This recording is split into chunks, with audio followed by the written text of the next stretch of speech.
dans les 100 ans à venir, nous allons revenir à l'âge de la pierre. Kumbe il faut trouver zingine maenerji ambazo tunaweza utilize porque vitu gani iendelee kutembea. Kama petroli ikaisha, avion hazitakutembea tena. Kumbe inafaa trouver zingine maenerji ambazo avion zitatumikisha na zenye hazitapoliwe. Alors, au moins 4 questions peuvent être posées par les non-spécialistes de la climatologie, c'est-à-dire de l'étude du climat, et surtout par des femmes et des hommes qui vivent comme nous dans les pays en voie de développement. Ces 4 questions, je les ai identifiées comme ça. La COP21, de quoi parle-t-on vraiment? Il est compris, 21, de quoi parle les conférences internationales. Ni nini resulta yake kwa kifupi tunaweza kusema ilikuwa ni ilifikia wapi? Quels sont les enjeux et les défis planétaires induits qui sont induits par un nouveau mode de penser le monde dans une optique COP21? C'est dire que watu wakiwaza tukisema COP21 ilikuwa pale, ilikamata maresolution fulani, madecision fulani, alika serikali za nchi mbalimbali katika dunia na wananchi wajioriente vers maaction fulani. Ile inakuwa kwanza ulimwengu na maisha sur la terre autrement que isi ilikuwa mbele. Ndio mimi naita vision COP21. Alors, quels sont les enjeux particuliers pour nous et qui nous concernent vraiment comme pays en développement? L'autre question, comme j'ai dit, quels peuvent être nos apports et pas seulement nos demandes?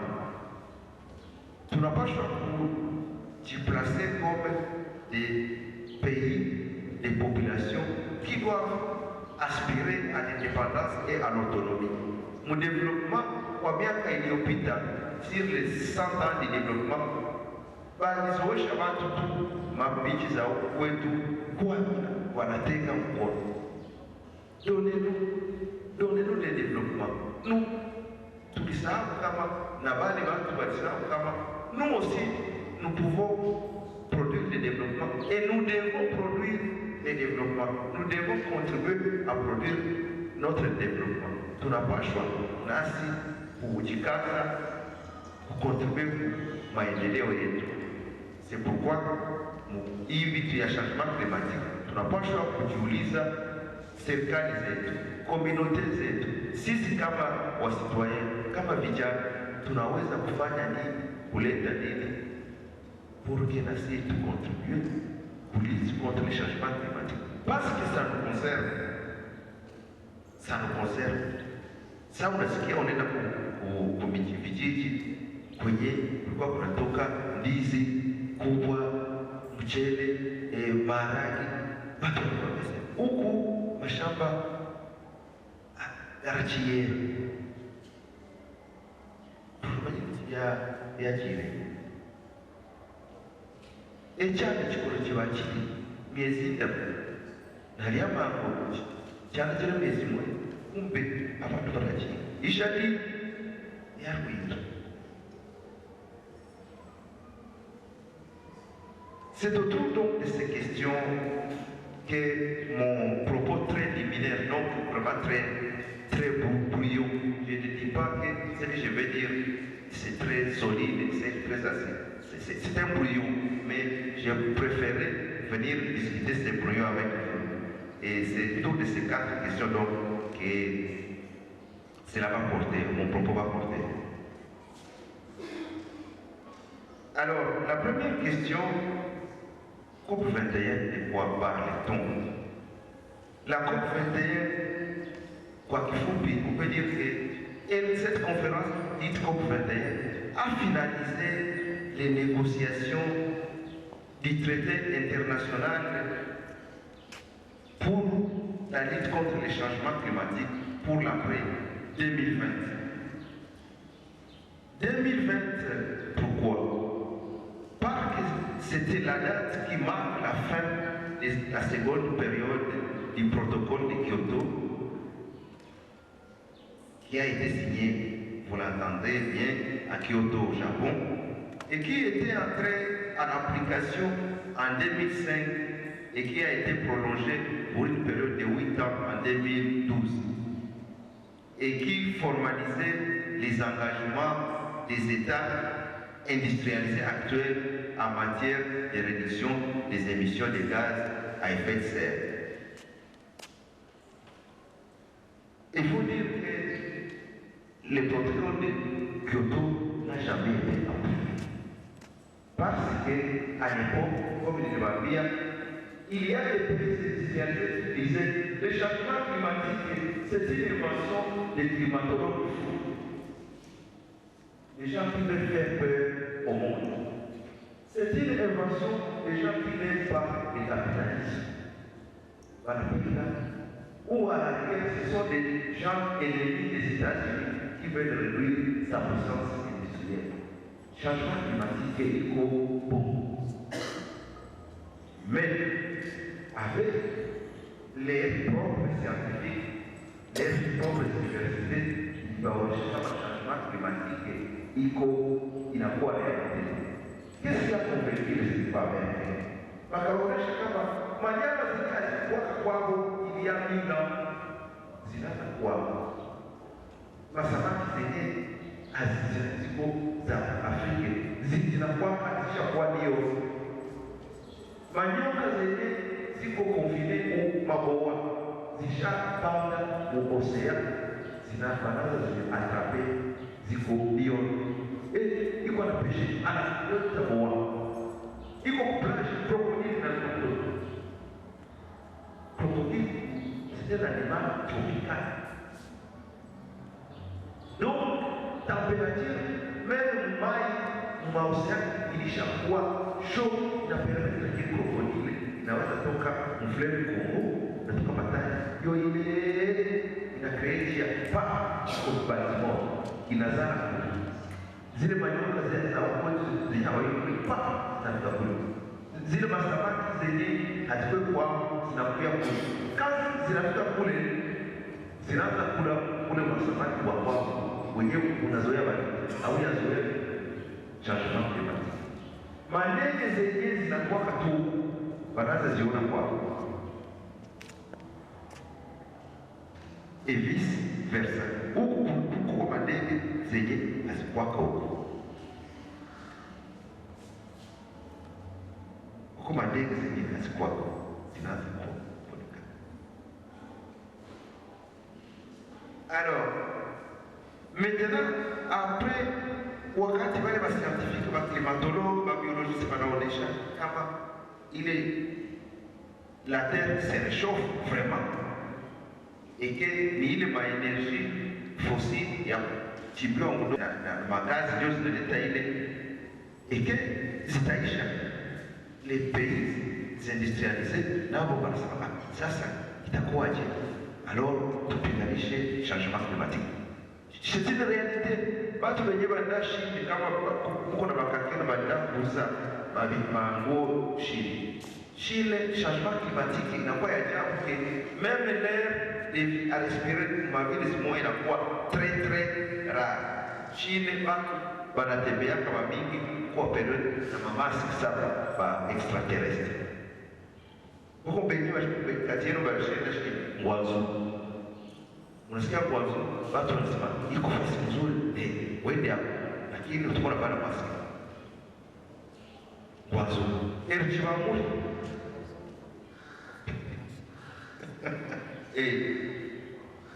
mwanzo ni matelefoni nani asema ni kama telefoni wa mzungu mais energie zenye wanautilize zinaua environnement erjimami akuwe tena mti donc kwenye hakuna mti hewa inaharibika inakuwa joto tu sasa bashi hewa inaharibika l'air chaud ndio basi tunakuwa na maski za Michael Jackson. Mwana Michael Jackson akamwiwe sasa alikuwa anacheza alikuwa anaogopisha watoto anajimaski. Sasa si wote tutakuwa Michael Jackson kesho sijui. Alors, comment situer les enjeux pour les États? Là, je suis au troisième point. Pour situer les enjeux pour les États, il faut se rappeler qu'ils s'étaient fixés en 2010 l'objectif de limiter l'augmentation de la température de la Terre à 2% d'ici la fin du XXIe siècle. À ce jour, aujourd'hui, le réchauffement climatique atteint un de 0,8 degrés, que certains scientifiques même s'alarment en disant qu'il va atteindre 1,5 degré au milieu du XXIe siècle, donc vers 2050. Donc, si rien n'est fait vraiment, les changements climatiques iraient à 4 degrés à la fin du XXIe siècle, soit une température qui provoquerait des dérèglements climatiques effroyables. Au point où température moyenne égale 25 degrés. Nabatu, il fait très chaud à Bukavu. Vous vous imaginez comment la température est atteindre 30 degrés à Bukavu, Kinshasa, température à quoi 35 degrés, tu atteindre 40 degrés, Kisangani n'a quoi 35 degrés, tu atteindre 40 degrés, donc à Kisangani, tu vas t'atteindre à Inji. Ça serait invivable. Alors, imaginez dans les pays désertiques où c'est déjà 50 degrés, il fait 55 degrés. Tout simplement, tout brûler. Les conséquences sont trop nombreuses parce que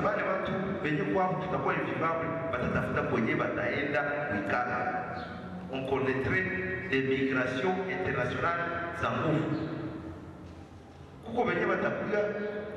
Par force. On connaîtrait des guerres entre les pays Zahadjaou. Je pense que comme on a dit, conséquence et un changement climatique en Syrie et pour le Moyen-Orient. Haïko Tutu, parce qu'on a pénalisé le président a fait Bachar el-Assad. Watu wanakimbia kwao echanga chikolochiwa cha 12 mois au désert. Donc ils ne peuvent même plus produire à manger. Il faut bailler kwenye bataenda kukimbilia, ils doivent trouver où aller. Kwenye karibu yao na ni wapi? Ni Europe. C'est une catastrophe terrible en Europe. Peut-être à Mouilly. Moi j'ai vu à côté de l'Allemagne, la Suisse. La Suisse est beaucoup de place. Nous sommes un petit pays de 7 millions. Basirien, Bachérien 2 millions en Allemagne. Si il y a tout au Kati, karibu ya Allemagne. Allemagne, je sais pas, haiko yembe kitu ya kupokia wale watu. Na wengine hapa funguli binadamu. Mwenye kuna jala hana besoin funguli parce que atakuja même mlango. Est-ce que vous savez ça?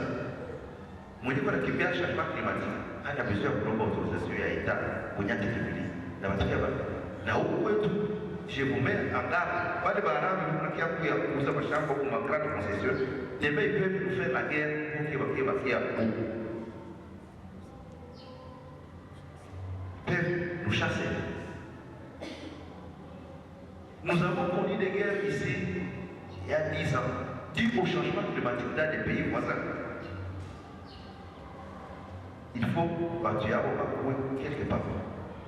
Sauver qui peut. Alors, l'échec du sommet de Copenhague de 2009 est encore là dans les souvenirs. Les grandes puissances industrielles ne s'étaient pas accordées en 2009 sur des engagements de réduction contraignants. Mais aujourd'hui, le contexte économique et social a beaucoup changé. Qu'on peut espérer que cette fois, la situation va être modifiée. En effet, qu'est-ce qui montre que dans les pays industriels, la situation politique, la façon de comprendre le changement climatique a changé? On peut retenir un certain nombre d'éléments. Les 3 gros pollueurs et émetteurs de gaz du monde, la Chine,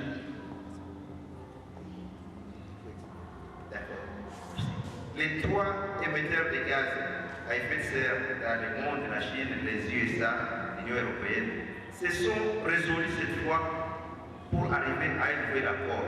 Et on est arrivé à un nouvel accord à Paris.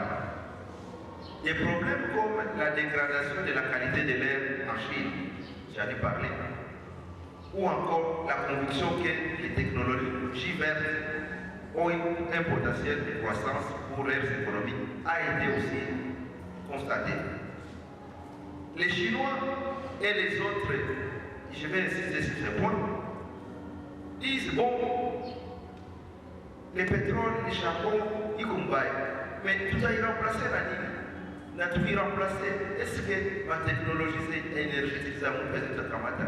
Azita, réduire la capacité économique et ils se sont rendus compte que ce n'est pas le cas.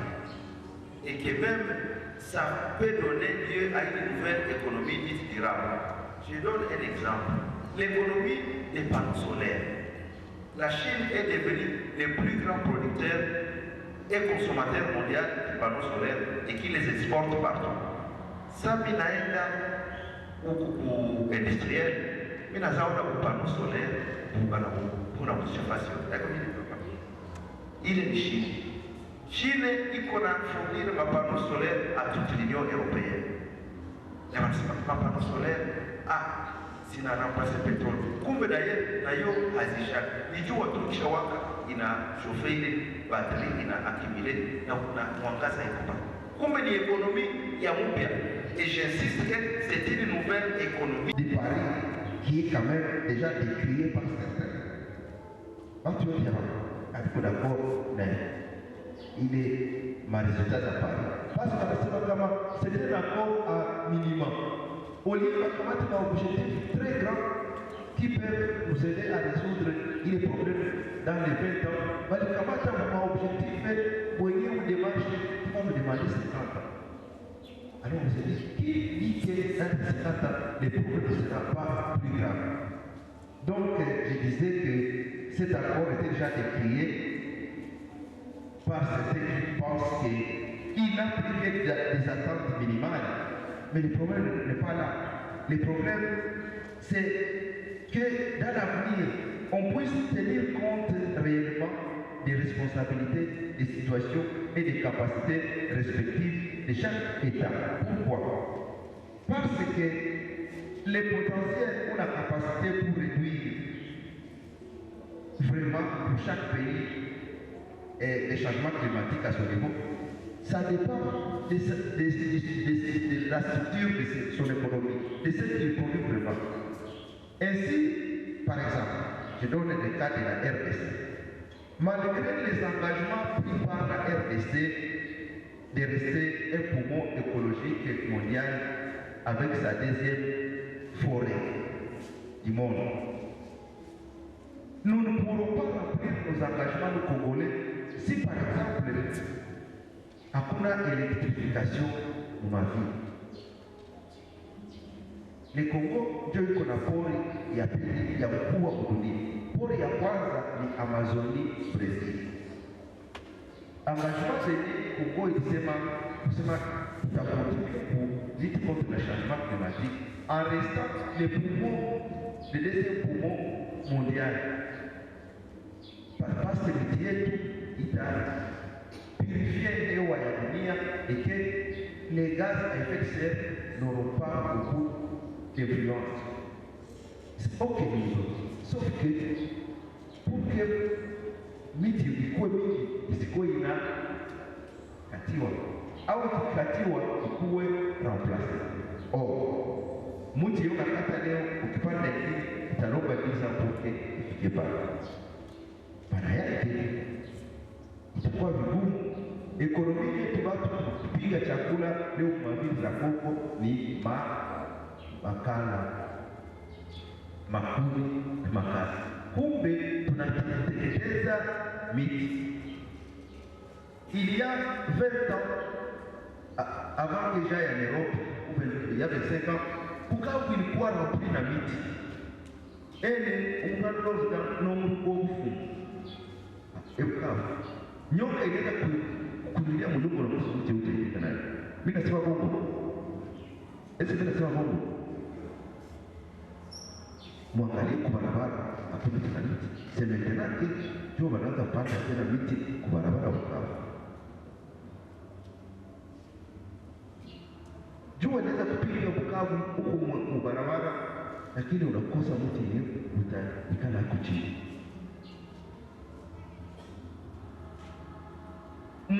Bukavu unakuwa tu pori. Pori ya kwanza inakuwa ya East, ya pili ya ile East, ya tatu sijui kule. Na ya East ye pale na basi inaanza hivi.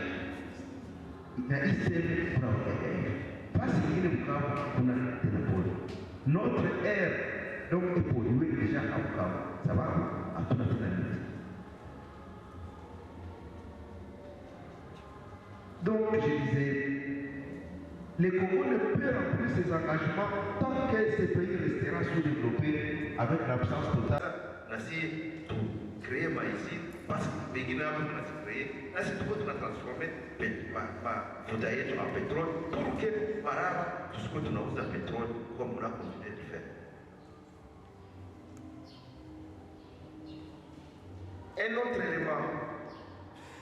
Les capitaux engagés dans les énergies vertes ou durables ont augmenté de plus de 16% dans le monde. Un autre élément, la Chine et les États-Unis, qui étaient très réticents, sont aujourd'hui ouverts à diminuer, voire à supprimer tout simplement la part du pétrole et du charbon dans leur production d'énergie et d'électricité. Alors, mais il y a un mais au Lakini. Hata wakisema vile na walijiengagé vile ile conférence à Paris, les objectifs des États demeurent difficiles à comparer car ils n'ont pas le même temps. Ils n'ont pas le même délai. Ils ne se sont pas attendus à Paris. Quel est le délai kabisa si wote tuanze? Kila mtu anasema tafanya hivi lakini délai haiko moja. Huko benye wanasema on va commencer, on va commencer dans 10 ans. Mais si on commence dans 10 ans, où on a pollué, vous allez aggraver les problèmes. Un autre problème qui participe, qui entre dans ces mains, les efforts mondiaux pour réduire ces émissions de gaz et lutter contre le changement climatique. On ne sait pas encore quelle organisation va chapeauter cela, quel cadre va chapeauter cela. Les États-Unis disent non, nous ne devons pas se soumettre à une nouvelle organisation internationale. Nous souffrons beaucoup d'avoir accepté de soumettre aux Nations Unies. Aux Nations Unies, ce sont les petits pays qui ne contribuent pas, qui dictent la loi, mais nous qui contribuons, on est obligé d'accepter ce que ces petits pays disent. Ah, après bientôt, tu rappelles là, il y a quelques États grands industrialisés qui ont échappé. Si tu crois bien, ça serait une injustice parce que il ne m'a pas été à dicter la loi. Et la COP, la conférence de Paris, une de ces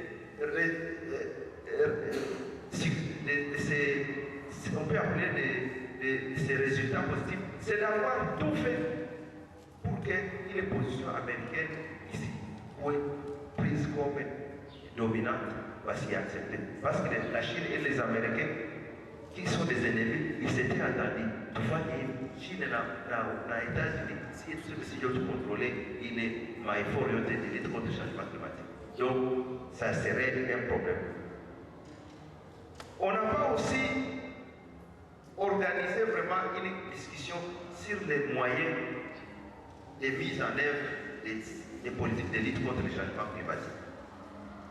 Mais c'est quand même un succès parce que réunir 195 États de toute la planète qui étaient à Paris pendant presque 2 mois, presque 1000 organisations non gouvernementales qui viennent du monde, plus de 2000 journalistes qui représentent différents organes de presse du monde, des milliers de grandes entreprises mondiales. C'est un succès parce que tout ce monde n'a pas les mêmes intérêts. Mais les amener à accepter que nous avons un problème commun, nous avons une peste commune et que nous devons faire des efforts rapidement pour y trouver une solution. Ça, c'était un succès. Alors, mais pour escompter un succès plus grand dans l'avenir, l'accord de Paris, qui est quand même déjà décrié par certains, d'accord, il est ma résultat à Paris. Parce que c'est un accord à minimum. Au lieu de un objectif très grand qui peuvent nous aider à résoudre les problèmes dans les 20 ans, il y a un objectif au lieu où démarche qui va me demander 50 ans. Alors on s'est dit, qui dit que dans les 50 ans, les problèmes ne seront pas plus graves? Donc je disais que cet accord était déjà décrié par certains qui pensent qu'il n'a pris que des attentes minimales. Mais le problème n'est pas là. Le problème, c'est que dans l'avenir, on puisse tenir compte réellement des responsabilités, des situations et des capacités respectives de chaque État. Pourquoi? Parce que le potentiel ou la capacité pour réduire vraiment pour chaque pays les changements climatiques à son niveau, ça dépend de la structure de son économie, de ce qu'il produit vraiment. Ainsi, par exemple, je donne le cas de la RDC. Malgré les engagements pris par la RDC de rester un poumon écologique mondial avec sa deuxième forêt du monde, nous ne pourrons pas remplir nos engagements congolais si, par exemple, hakuna électrification dans ma ville.